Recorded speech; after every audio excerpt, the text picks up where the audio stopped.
अस्सलाम वालेकुम। आज कुछ ब्लड प्रेशर के बारे में।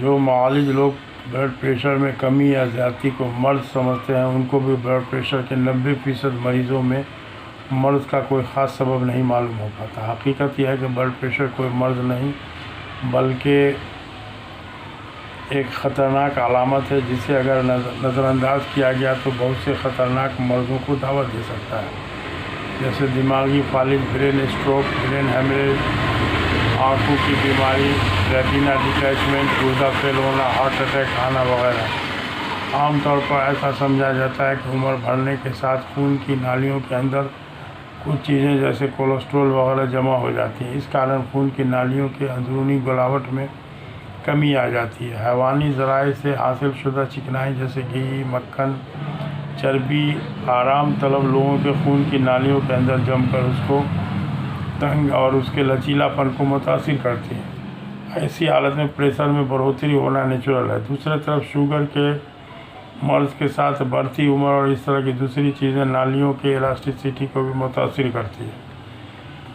आम आदमी का ब्लड प्रेशर भी तंदुरुस्ती की हालत में दिन में कई बार कम व बेश होता रहता है। रात के पुरसुकून नींद के बाद सुबह सवेरे का ब्लड प्रेशर थोड़ा कम ही होता है। भाग दौड़, परेशानियों, मेंटली टेंशन और वर्जिश वगैरह का भी ब्लड प्रेशर पर असर पड़ता है। नमक को भी ब्लड प्रेशर बढ़ने का कारण माना जाता है, इसलिए कुछ लोग ब्लड प्रेशर में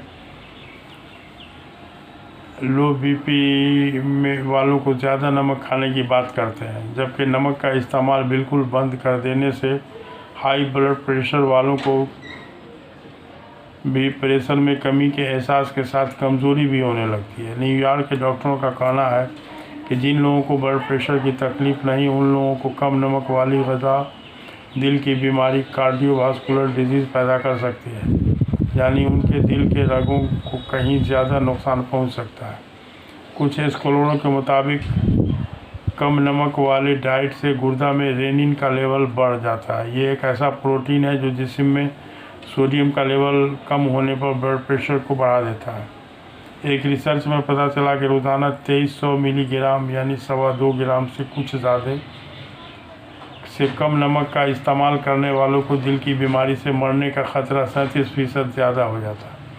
इसलिए कुछ दिन पहले तक ब्लड प्रेशर, दिल और ड्रॉपसी के मरीज़ों के लिए नमक का इस्तेमाल नुकसानदेह समझा जाता था, मगर आजकल मुआलिज लोग नमक से बिल्कुल परहेज़ के बजाय थोड़ा मकदार में खाने की बात करते हैं। हदीस का मफ़हूम भी है, नमक में 70 बीमारियों से शिफा है, जज़ाम, जुनून, कोढ़, दांत दर्द और पेट दर्द। स्वीडन में होने वाले एक रिसर्च के मुताबिक नौजवानों के ज़रिए आलमी पैमाने पर ख़तरनाक हद तक यानी 5 ग्राम रोज़ाना से ज़्यादा नमक खाने के सबब शुरुआती ज़िंदगी में ही ब्लड प्रेशर, हार्ट अटैक, दिमागी और साइकोलॉजिकल मर्ज़ में बढ़ोतरी हो जाती है। अगर इस तरह ज़्यादा नमक खाने का चलन जारी रहा तो आने वाले दिनों में नमक इंसानी ज़िंदगी के लिए एटम बम साबित होगा। वैसे आम हालतों में भी कुछ लोग बहुत ज़्यादा नमक इस्तेमाल करते हैं। वैसे गर्म और नमी वाले देशों में रहने वाले लोगों के सेहत को बचाने से सन स्ट्रोक से बचने के लिए थोड़ा ज़्यादा नमक खाना ज़रूरी है, क्योंकि पसीना में ज़्यादा नमक निकल जाने से खाने में अगर नमक की कमी कर दी जाए तो कमज़ोरी होने लगती है। नमक का एक अहम काम और भी है, वो ये कि बड़ी आंत में खाना हज़म होकर बेकार चीज़ें, अजाबत, पाखाना वगैरह के पानी को नमक की गैर मौजूदगी में पूरा का पूरा सोख कर खून में मिला देती है, जो पेशाब के शक्ल में बाहर निकाल देती है। इस तरह नमक के मौजूदगी की वजह से अजाबत करा नहीं हो पाता और कब्ज़ में भी आराम मिलता है। किसी भी ऑर्गन के ट्रांसप्लांट के बाद साइक्लोस्पोरिन नाम की दवा रिजेक्शन ऑफ फॉरेन बॉडी से बचाने के लिए ज़िंदगी भर लेना पड़ता है, क्योंकि आदमी का जिस्म किसी भी दूसरे जिस्म के ऑर्गन को कबूल नहीं करता। शायद इसीलिए हदीस के मुताबिक इंसानी जिस्मानी ऑर्गन का दूसरे के ज़रिए इस्तेमाल हराम है। वह इस तरह की दवा कैंसर, हार्ट अटैक, डायबिटीज़ और गुर्दा के बीमारी के साथ ब्लड प्रेशर में भी बढ़ोतरी का सबब बनती है। हमल रोकने वाली गोलियों कॉन्ट्रासेप्टिव पिल्स का इस्तेमाल करने वाली औरतों को भी ब्लड प्रेशर में बढ़ोतरी हो सकती है, जबकि देखने में इन गोलियों का खून की नालियों पर असर मालूम नहीं होता।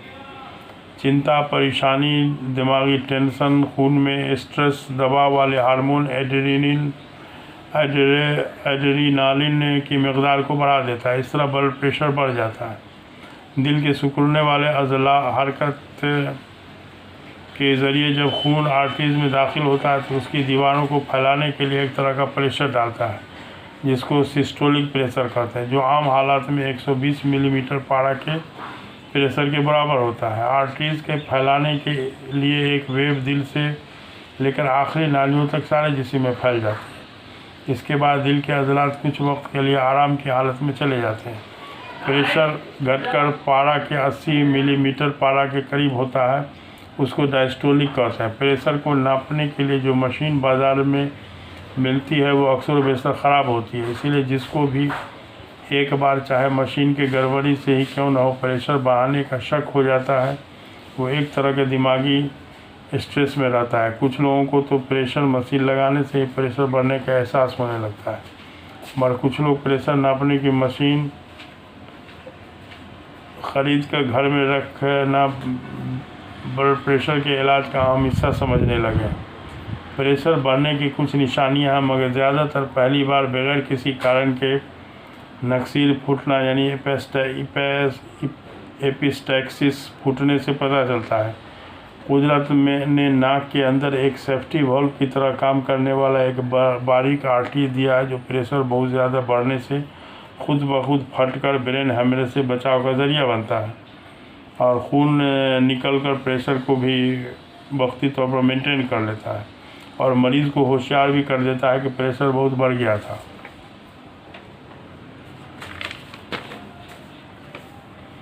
इसलिए बीपी को साइलेंट किलर भी कहते हैं। प्रेशर बढ़ने से दिल के अज़लात कमज़ोर पड़ने लगते हैं, ज़्यादा फैल जाने के सबब ठीक से काम नहीं कर पाते, इसलिए खून के बहाव में धीमापन और पंप करने में कमज़ोरी के सबब दिल की बीमारी कंजेस्टिव हार्ट फेलियर हो जाती है। दिमाग को खून सप्लाई करने वाली नालियों में प्रेशर के सबब भी दिमाग मुतासिर होता है।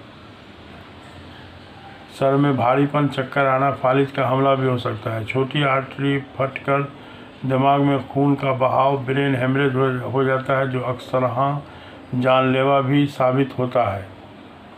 बीपी कंट्रोल करने में गुर्दा भी अहम रोल निभाता है। गुर्दा के ज़रिए एक कुदरती हार्मोन रेनिन का रिसाव होता है, जो बीपी को कंट्रोल करता है, मगर गुर्दा में रेनिन के सिक्रेशन की ज़्यादती से खून में साल्टों का जमाव ज़्यादा होने लगता है। ऐसा मामला बीपी में इजाफा का सबब बनता है।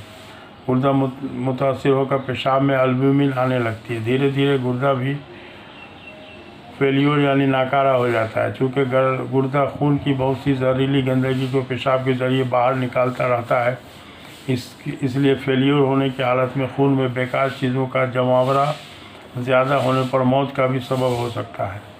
आमतौर पर मरीज़ को आराम पहुंचाने वाली दवाएं ट्रैंक्विलाइज़र दिया जाता है। मरीज़ इन दवाओं का आदी हो जाता है, इसलिए उम्र भर दवा लेने की बात की जाती है। कभी कभी हाई ब्लड प्रेशर की दवा के असर से ख्वाबों की ज़्यादती होने लगती है। कभी यकायक बहुत ज़्यादा बीपी बढ़ जाने पर एलोपैथी के डाययूरेटिक यानी पेशाब लाने वाली दवा फुरोसिमाइड के ज़रिए ज़बरदस्ती ज़्यादा से ज़्यादा पेशाब करवाकर बीपी को वक्ती तौर पर कम किया जाता है, मगर ऐसी दवा गुर्दे के लिए ख़तरनाक ही होती है। यूनानी और आयुर्वेद वाले इसोल बूटी, सर्पगंधा, रोवल्फिया को बीपी के ज़्यादती में फ़ायदेमंद समझते हैं।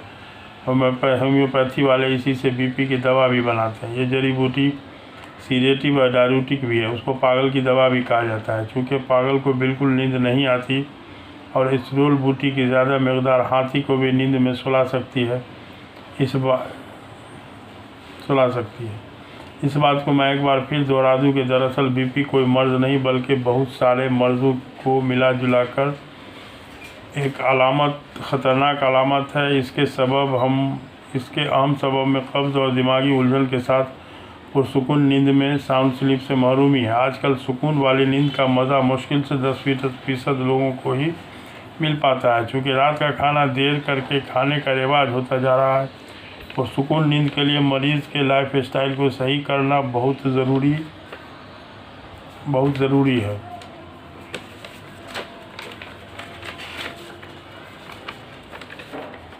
किसी भी तरह के मरीज़ के मुताबिक जड़ी बूटियों की कुदरती शक्ल में बनाया गया नुस्खा ही सही होता है। मुझे ब्लड प्रेशर को नापने की ज़रूरत भी नहीं होती। 40 साल तक के मरीज़ों के लिए 2 माह किसी भी मर्ज़ की दवा 2 माह चलने पर बीपी नॉर्मल हो जाता है। 40 साल से ज़्यादा उम्र के मरीज़ों में 3 महीना किसी भी मर्ज़ की दवा चलने पर बीपी नॉर्मल हो जाता है। इसके लिए अलग से सोचने की ज़रूरत नहीं होती। ये अलग बात है कि मरीज़ों के तशफ़ी के लिए बीपी जांच देता हूँ। मरीज़ों को समझ में कैसे आए कि बिना बीपी जांचे बीपी का भी इलाज हो सकता है। रिसर्च में पता चला कि जो लोग पोटेशियम से भरपूर डाइट लेते हैं उनको बीपी बढ़ने की तकलीफ़ कम होती है। एक अहम बात है कि बीपी, हाई ब्लड प्रेशर और लो ब्लड प्रेशर दोनों का इलाज एक है। ठीक मोटापा और दुबलापन दोनों का इलाज एक तरह का होता है। मोटापा के बारे में दूसरे वीडियो में कभी इंशाल्लाह बताऊंगा। अक्सर देखने में आता है कि अंग्रेज़ी दवा के असर से गर्मी में बीपी कंट्रोल था, मगर जाड़ा शुरू होते ही पसीना निकलने में कमी के सबब दवा के इस्तेमाल के बाद भी प्रेशर बढ़ने लगता है। खुलासा ये कि खान पान और रहन सहन में तब्दीली के ज़रिए कब्ज़ को दूर कर लेने की फ़िक्र कर लेने के साथ रात का खाना डिनर किसी भी हालत में सूरज डूबने के 2 घंटा के अंदर यानी इशा के पहले खा लेना ज़रूरी है। नमक की मकदार रोज़ाना फ़िक्स 5 ग्राम से ज़्यादा ना हो। घी, तेल, चर्बी वगैरह की कुल मकदार 15 ग्राम रोज़ाना से कम रहना ज़रूरी है। सारे जिस्मानी निज़ाम के सही कारकर्दगी के लिए जड़ी बूटियों का नेचुरल फॉर्म में इस्तेमाल ज़रूरी है, जिसको मरीज़ के सारे कैफियत के मुताबिक बनाना चाहिए। सुबह के नाश्ता में 100 ग्राम इंजीर के साथ फल और दूध हो सकता है। दिन और रात के खाने में 100 ग्राम इंजीर भी होना ज़रूरी है। सुबह शाम शहद, पानी, नींबू का शरबत लिया जाए तो बहुत से दूसरे मर्ज़ों के साथ साथ बीपी भी नॉर्मल हो जाएगा। कुछ लोग ब्लड प्रेशर को भी ख़ानदानी मर्ज़ मानते हैं, मगर शुगर के तरह ही माँ बाप से मिलता जुलता रहन सहन यानी सिमिलर लाइफ स्टाइल ही अहम सबब होता है। पुरसुकून नींद के लिए शहरों के मालदार लोग शहर के हंगामे से दूर अपने फार्म हाउस में रात गुजार कर अगले दिन के लिए अपनी मशगूलियत के लिए अपने आप को बिना किसी दवा के चुस्त दुरुस्त करके तैयार कर लेते हैं। आजकल रात का खाना देर से खाना, फिर खाना खाकर टीवी वगैरह देखते हुए सो जाना, थोड़ी देर दूर जाने के लिए भी बाइक का इस्तेमाल करना और खाने में सिर्फ मुंह का बनावटी मज़ा के लिए आधी अधूरी अक्लमंदी लगाकर उसको बर्बाद करके खाना ज़िंदगी का अहम हिस्सा होते जा रहा है। फ़िक्र और परेशानी से छुटकारा के लिए अपने सारे उलझन और उसका हल खालिक के हकीकी पर छोड़ देना चाहिए। न किसी मनचाहे काम बन जाने से ज़्यादा खुशी और न किसी परेशानी में गमगीन होने की ज़रूरत है। अपने से बड़ों को न देखा जाए, अपने से कमतर लोगों पर निगाह हो, ताकि मायूसी से बचते हुए सब्र शुक्र वाली ज़िंदगी हो। अपने रहन सहन की इस्लाह न करके सिर्फ बीपी को कंट्रोल करने के लिए ज़िंदगी भर दवा खाना कहाँ की अक्लमंदी है। कुरान के मुताबिक भी जो मिल गया उस पर घमंड नहीं है, जो चला गया उस पर उदासी यानी मायूसी नहीं होनी चाहिए।